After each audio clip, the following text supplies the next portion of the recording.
దర్శక ధీరుడు రాజమౌళి. ఆయన రేంజే వేరు. జక్కన్న మూవీ అంటే చాలు ప్రతి విషయంలో పర్ఫెక్షనిజం ఖచ్చితంగా కనిపిస్తుంది. ఫస్ట్ పోస్టర్ నుంచి లాస్ట్ సినిమా ఎండ్ కార్డు పడే వరకు రాజమౌళి మార్క్ క్లియర్ గా తెలుస్తుంది. అంతటి హార్డ్ వర్క్ చేస్తారు కాబట్టి ఎన్నో ఘనతలు అందుకున్నారు. వీడియోను చూసే ముందు చిన్న రిక్వెస్ట్ అండి, వీడియోను లైక్ చేసి మీ సపోర్ట్ ని తెలియజేయండి. మొదటిసారి మన ఛానల్ ను చూస్తున్నట్లయితే సబ్స్క్రైబ్ చేసుకుని పక్కనే ఉన్న బెల్ ఐకాన్ ని ఆన్ చేసుకోండి.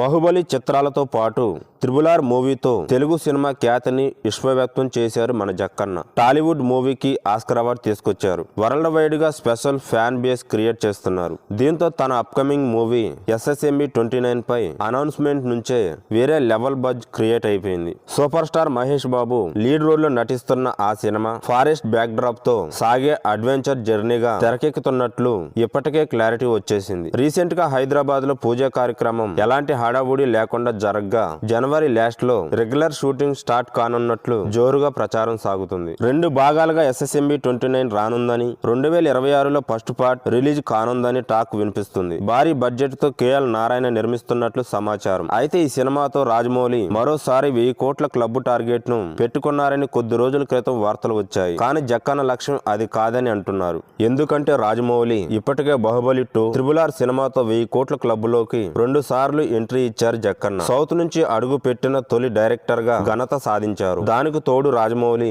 తాను ఏం చేసినా అంతా ఒక్కసారిగా షేక్ అయ్యేలా చేయాలని చూస్తుంటారన్న విషయం తెలిసిందే. దీంతో ఇప్పుడు రాజమౌళి SSMB 29 మూవీతో 3000 కోట్ల మార్కును అందుకునేలా టార్గెట్ ను పెట్టుకున్నారని వార్తలు వస్తున్నాయి. అలా జరగాలంటే పాన్ వరల్డ్ బెల్ట్ లో భారీ వసూలు రాబట్టాలి. అందుకు తగ్గ ప్రమోషన్స్ నిర్వహించి ప్రపంచ దేశాలు తిరిగి అక్కడి ఆయా స్టేట్స్ ఆడియన్స్ ను మూవీకి కనెక్ట్ అయ్యేలా చేయాలి. అయితే ఇప్పుడు పుష్ప 2 ది రూల్ మూవీ 2000 కోట్ల క్లబ్ వైపు పరుగులు పెడుతుండగా SSMB 29 వచ్చే లోపు 2 ఏళ్లు ఖచ్చితంగా పడుతుంది.